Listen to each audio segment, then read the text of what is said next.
Welcome to the Old Mac Gang Podcast, or OMG, the show where longtime Mac and Apple users come together to share practical tips, everyday workflows, and honest takes on Apple technology.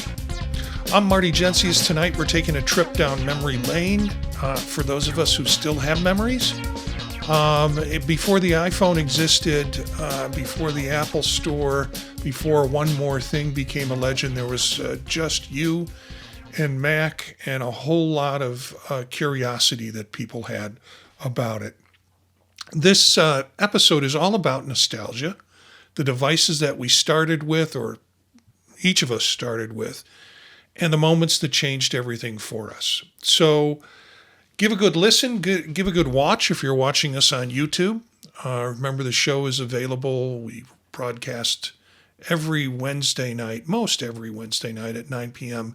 Eastern Standard Time, live at youtube.com/@oldmacgang.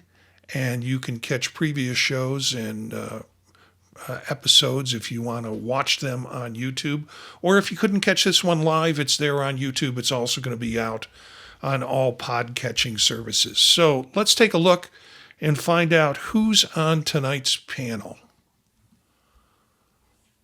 Hey, I'm Chris. I'm a late 70s retiree here in Tucson, Arizona. And I began early on with the Mac, as I will share in a little bit. Worked with the Apple user groups for a number of years and with Apple, and did some university IT, and now I'm retired and enjoying all of my Apple toys. Bob? Hi, I'm Bob. I'm also in Tucson and enjoying the weather, which is now 70 degrees. And my wife and I moved here, escaping from the frozen tundra of Wisconsin about 20 years ago. Happy to be a Mac user and a Tucson Macintosh user group officer. Well, this was suggested. We were knocking around ideas for potential shows, and this came up as a potential discussion.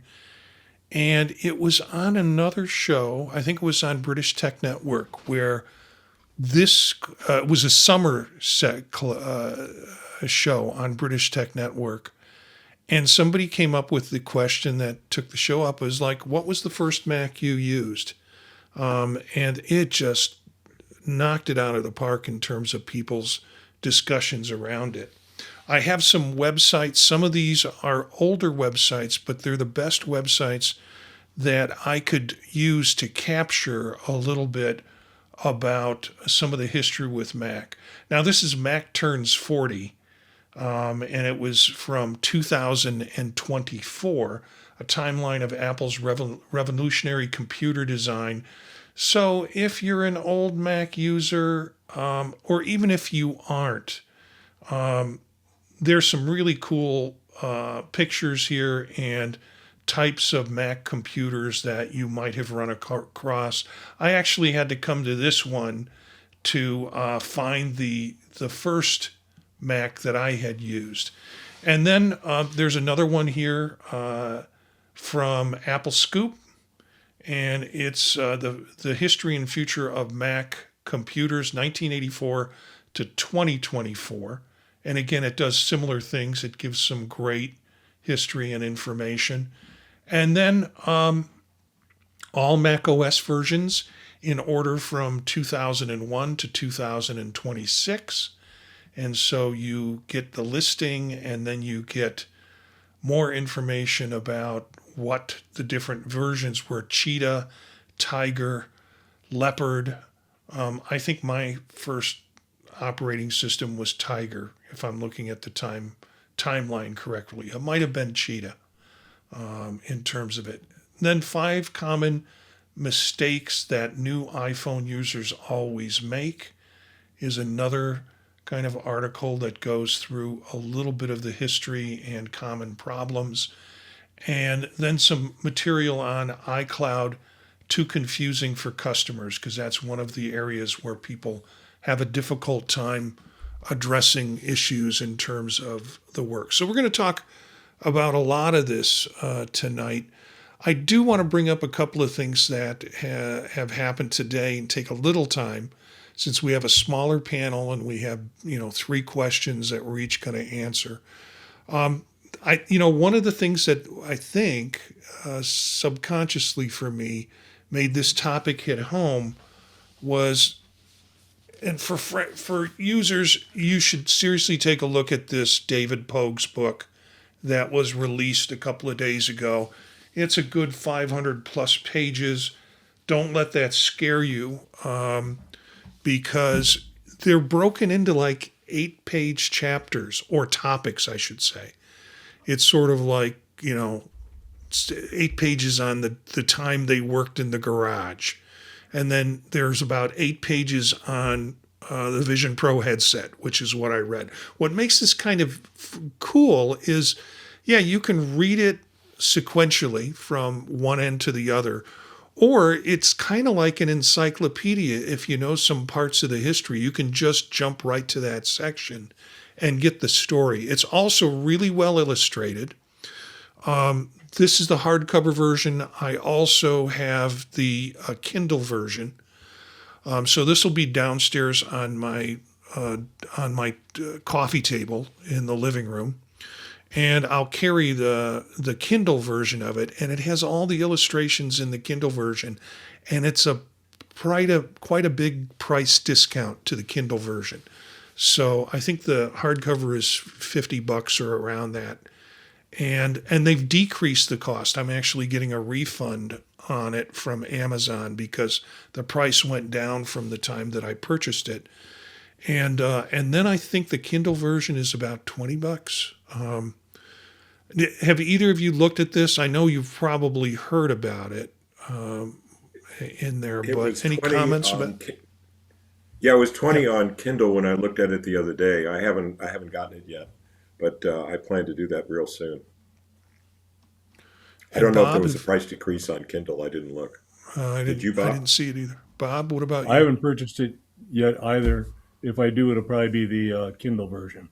I Yeah, understand that all the nice, colorful illustrations are included in the Kindle version.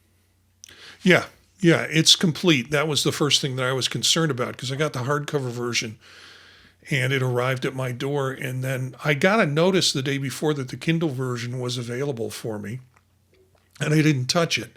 And so when it came to the Kindle version, I downloaded it after I'd seen the book, and was really pleased that the illustrations were intact in the Kindle version of it. And for folks who want to read that way, and frankly, I read that way more than I do lifting around a 500-page book. It has all that you want out of the book in the Kindle version. So that's one thing I want to talk about or mention. And then today was also a big day because we started getting releases of some of the hardware that Chris and I talked about on the last episode. So the big question is, how good is the MacBook Neo going to be?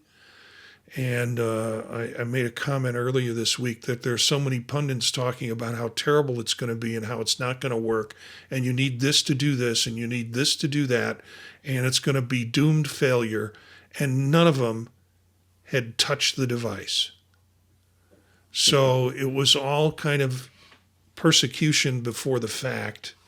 And the irony is, in the last 24, 48 hours, the embargo on reviews have been lifted. So we're now starting to see writers who are putting out their reviews on it, and they're going nuts about it.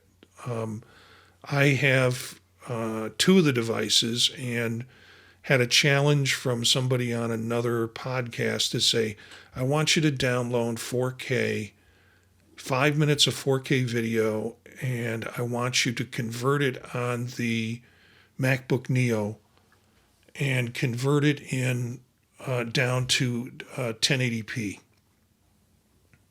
And I did. And the 5 minutes of video using Final Cut Pro from the Creator Suite, which other Wow. people told me it would never run anyways.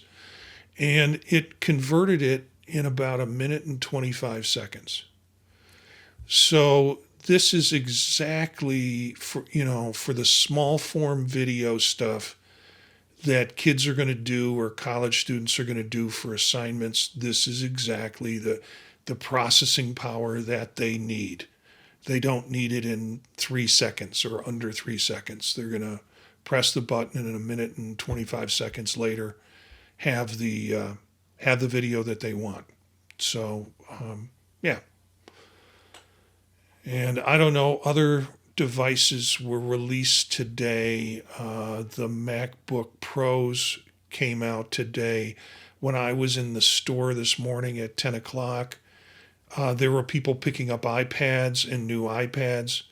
So yeah, it was kind of a release day, and I wouldn't say the store was exactly crowded, but it was busy from the moment they opened the doors when we walked through it. So, but I was in and out pretty quick with that. So, any other comments on that? Are you looking at anything or waiting for something or anything else about hardware release? Well, I'm potentially looking at kind of a new front end. Bob and I both have the M1 Mac Mini, and they're getting a little long in the tooth. And I've been thinking about something to front end that, whether it would be a MacBook Pro or maybe a Studio or maybe even a Mac Mini.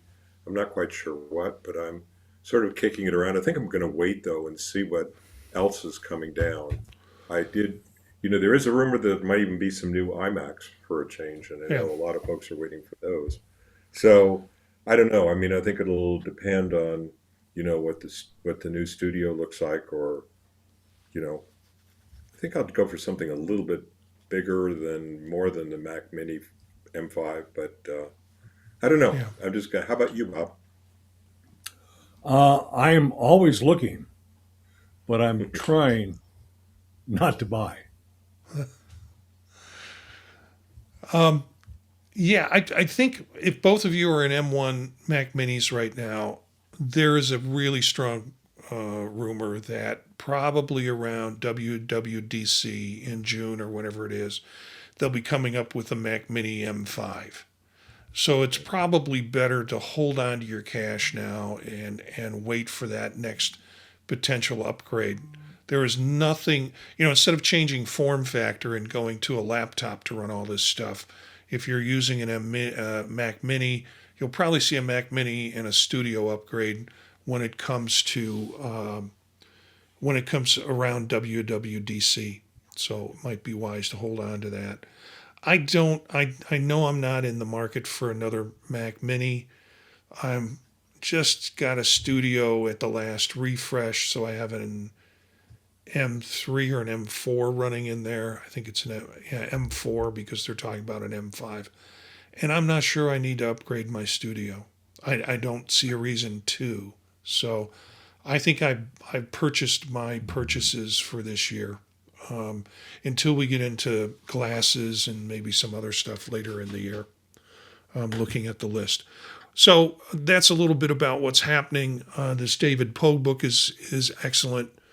And if you want to get a good history lesson and not too technically deep of a history lesson, but a really good story framework. He does stuff for CBS Sunday Morning. I think he's written for Wall Street Journal. He's written for other magazines, and it's written in a way that I think most users can feel comfortable, whatever your level of expertise. Even for folks in our group that have a really big range of, they've been tech heads for a long time, or folks that are just interested in the history of it now. So I would strongly even I've had it for 12. Well, I've had it since 10 o'clock this morning. So yeah, almost 12 hours now. This new MacBook Neo, I think, not only suits students, not only suits schools, but also suits a are seasoned users who want a comfortable, small frame laptop that they can use and they're not planning on doing high end video or audio processing on it. They just kind of want it to run programs, watch media, things like that. So I would, I think it's a great all around low cost, inexpensive thing. The thing that Chris, the thing that I noticed, and this is probably my takeaway from it, I didn't feel like I was using a cheaper laptop.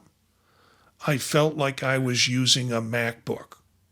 It was like, this is just another Mac in the product line. And it didn't feel like it was that divergent from what we would use on a MacBook Air or what you use on a MacBook, any other of the MacBooks. It just felt very comfortable in terms of, if you're familiar with Macs, very comfortable. It was just another different kind of Mac. And there was no loss of quality in its construction or in its performance. Chris? Yeah, that's a huge step, Marty, what you just said. I mean, that is the critical step, that it doesn't feel like a cheap laptop.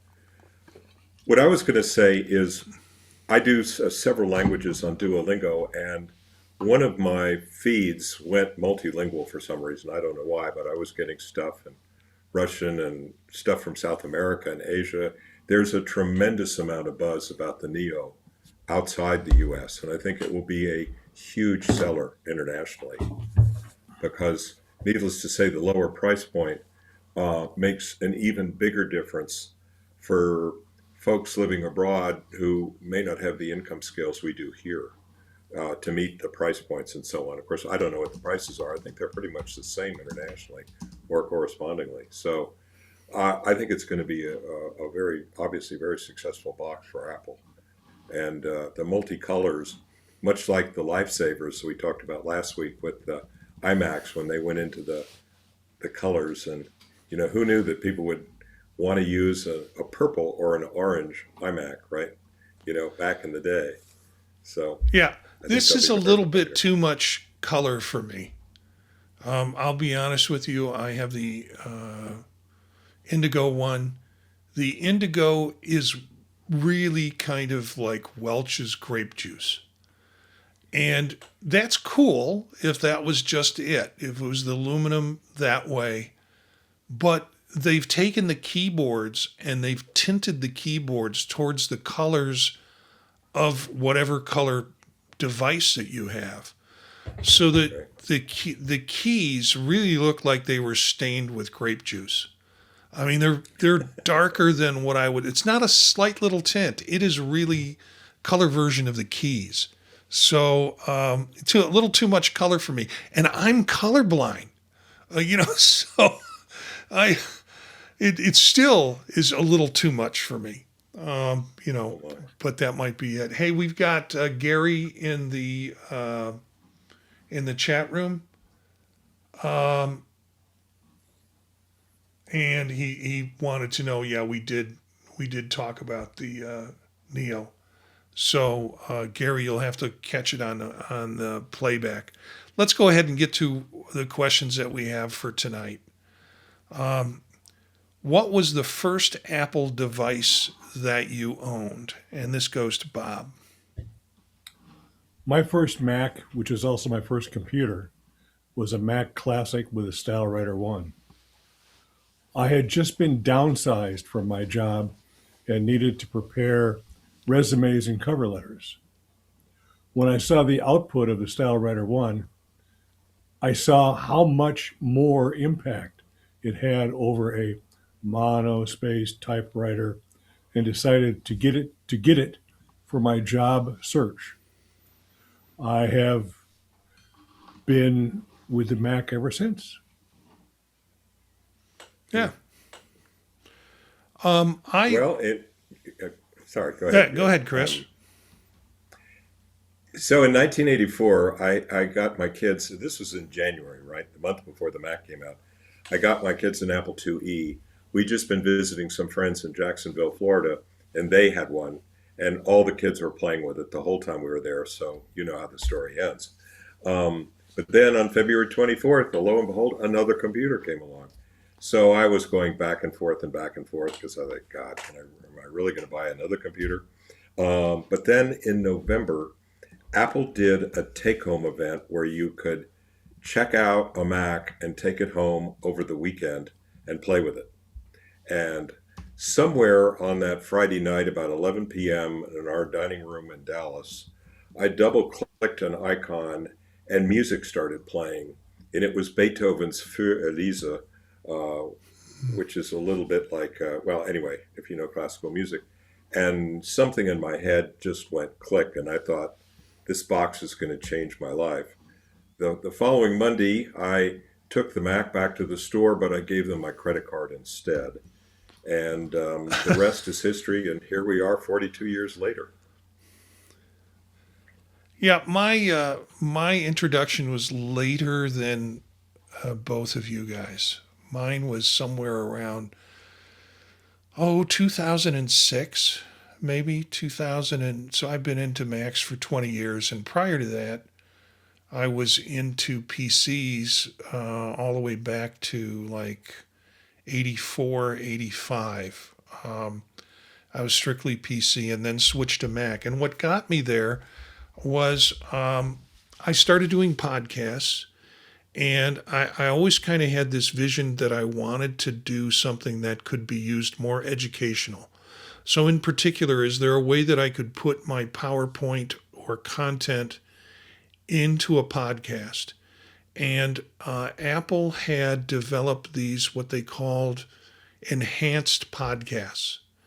And they would literally run on your small iPod device, and the as the audio went through it, the pictures could change, the stills could change on the Right. device. And I'm a little aggressive, a little competitive, and I was doing a podcast that was all audio. And I said, I want to do an enhanced podcast. I want to be the first person out in our field to combine this in a deliverable RSS feed podcast version. So I went down to the tech office, and there was a guy working in the tech office who was also involved in the university technology committee, and he needed to get some things through. I was on it, so there's a little bit of politics going on there. He got me a PowerBook G4, and this was an older model. I mean, by then it was an older model. He didn't give me any desktop. He gave me this laptop, and he said, if you can create it on this, great. So I kept that. And somewhere in my house is that same laptop that my son as a child took. And I don't know what he did. If he was running, he said he ran it all night long and the thing broke. But the G4 was the PowerBook G4 was the first one that I used. And shortly thereafter, I don't know if you remember, they had MacBooks that came in like the white plastic, and there was one called the Black Mac, and it had the glowing emblem. I wish they would bring that back because I think it's so cool. And I got myself a Black Mac, which is a little bit more powerful than the white Mac line was at the time, and that was kind of the first one that I owned, not just the first one that I borrowed and never returned. And it had a CD drive in it. You could slide the CDs into it and everything. It was very cool. And I haven't moved away from the platform since. Question 2, we go to Bob again. And what do you consider the biggest change in Apple technology over the years? I think it was when they stepped away from Motorola, IBM, and Intel and started designing their own chips. This opened up the possibilities for iPhone, iPad, iPod, the M series chips, M series of Macs, and the Apple Vision Pro. This allows them to be a step ahead and harder for the competition to catch up because they're making the whole thing from chip to case and cord and everything. Chris? Yeah, I think, Bob nailed it, but I would also say it's all the new products for sure. We know the biggest, of course, are the Mac itself and the iPhone. But even more important, I think, is Apple's ability to stay ahead of the curve and see opportunity where there didn't seem to be an apparent need yet. And that partially was, I think, the genius of Steve that, when you first saw a product, you said, wow, do I need that? And 2 years later, you couldn't live without it. Uh, and also, and this is something I think that is not as well appreciated, continually improving their existing products, making them better, as well as enabling new technologies. So, for anybody who's not clear on that, here's a fun exercise you can do yourself at home.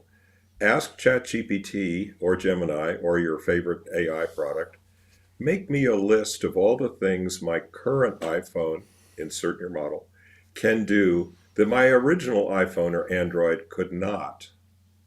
And it's a fun exercise, and it might be very elucidating to show all of the incremental technology gains all the way along. There was a fun story, apparently true, that after one of these product intros or a Macworld talk or something it would have been the early teens, that Phil Schiller's microphone was still on. He had it aimed at the floor, and he thought that nobody would hear it. And he said under his breath, "No innovation, my ass," uh, which got caught and was really amusing. But I mean, Phil could obviously see the whole pipeline that, of course, we never see. And Apple reputedly has these 5 years or more in advance, and that's how long it really takes to develop this stuff. So, that's the real genius is probably behind the scenes and all of that stuff. But as Bob said, no doubt, the move to the M chips and the A chips for the iPhone, huge. Marty? Yeah, Bob nailed it. That is, and I think it's also very current in our memory. If we asked this question 10 years ago, we wouldn't be able to give this answer. But the fact that they have command of their hardware, they have command of their software, and now they have command of their processing is really great for Apple in terms of being able to put out incredible products. And I think the Neo is the latest example of that. For a long time, people have been saying, Apple, give us a less expensive laptop for folks who can't fit within the price range that they want. The thing that I've learned to admire about Apple is people will bellyache that Apple's behind the curve on things. Like right now, the current bellyache is AI. And it's been that bellyache for a while. I think Apple's going to come out shining ahead when they provide a context-based privacy AI that runs on device, which pretty much none of the other AIs that we're using do that. There are some apps that you can do that on device, but not context-based where it knows what's going on in all your other calendars and things like that. So Apple is always a step behind, but a step ahead at the same time. And I've come to appreciate that. I started with my introduction to Apple was, I think, pre-Intel. And Intel was going to be the chip that was going to just knock it out of the park. And instead, what we got were chips that you could cook eggs on if you wanted to. And it just never met. So Apple patiently took the step and developing their own, doing the system on a chip. and nobody's been able to catch up with us yet. And I think it's only going to get worse for the competition because, the biggest change in Apple technology is that they're very methodical and purposeful. And whereas other systems, I think Windows 12, or I think that's the one that's next coming up, is going to be horrendous because they're compartmentalizing a lot of the functions in Windows instead of having it run as a uniform operating system. That's what little I've read about it. And I think that's going to make it even worse because you have all of this hardware that it's supposed to run on, and that just splits up the process more. So again, just wait for Apple. When they come through, they're going to come through with a product that you like. And definitely Bob, when he talked about the M series chip, that this is probably going to double the share in computer usage just on the chip alone. And now that we have a entry-level drug called the MacBook Neo, I think we're going to see more people come over. And I think that the latest version of Windows is going to force people to make the switch. So that's my 2 cents on that. Last question. What tech still confuses people today? Bob. I think it's the ever accelerating pace of technological change. Once upon a time, Da Vinci may have been the last man to know all of Western technology. Moving forward in time, my high school classmate, Ben Franklin, knew much of the technology that was then current. But now, there's so much more to know than there was then. Now the scope of tech is so great that one person couldn't possibly know more than a small fraction.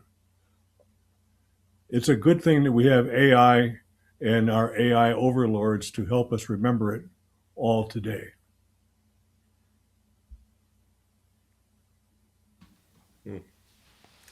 Well, I'm going to take this in a little different direction, but I'm going to end up agreeing with Bob in a way.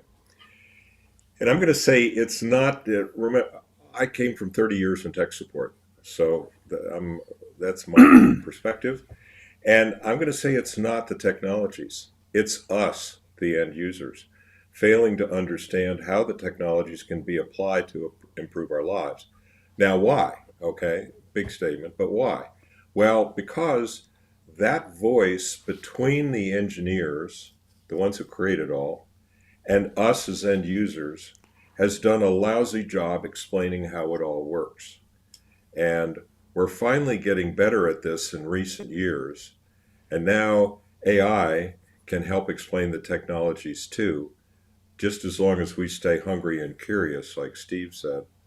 But it's the what can I say? The question people always ask is, I need some help with something, and like, go find a 12-year-old or a 10-year-old to help you with your computer, right? Because they're the ones who are up on all the latest technologies and stuff. There is a lot going on, and there's been a lot done, but this, to me, is one of the real beauties of the AI products. I happen to use ChatGPT a lot and have the $20 account. I ask it tons of questions, and as I know Marty's a heavy user himself, and Bob too probably, that as you construct really well put together prompts, it's amazing what can be generated and what you can get out of that. And that can go a long ways toward helping us with technology problems. So, Marty, what do you think? Well, I kind of read this question as just at surface level. And at surface level, I don't know what technology confuses people today. I can tell you what technologies have always confused me. I don't get routers. I don't get Wi-Fi. And I don't get routers that combine Wi-Fi and routers that don't combine Wi-Fi. And I don't really quite understand DNS, and I don't understand all of that stuff. And I frankly don't want to understand it. And when my router slash Wi-Fi system goes down, I just get on my knees and pray. I don't know how to poke around for it and don't know how to do that. Apple at one time had its own nice little router system, and that functioned well for me, and it was easy to adjust and fix. But I don't do well with routers and Wi-Fi. I don't do well with home automation because, and that I think is on home automation. That is that standard hasn't been set up clearly. Apple has done a pretty much lousy job of trying to get it functional.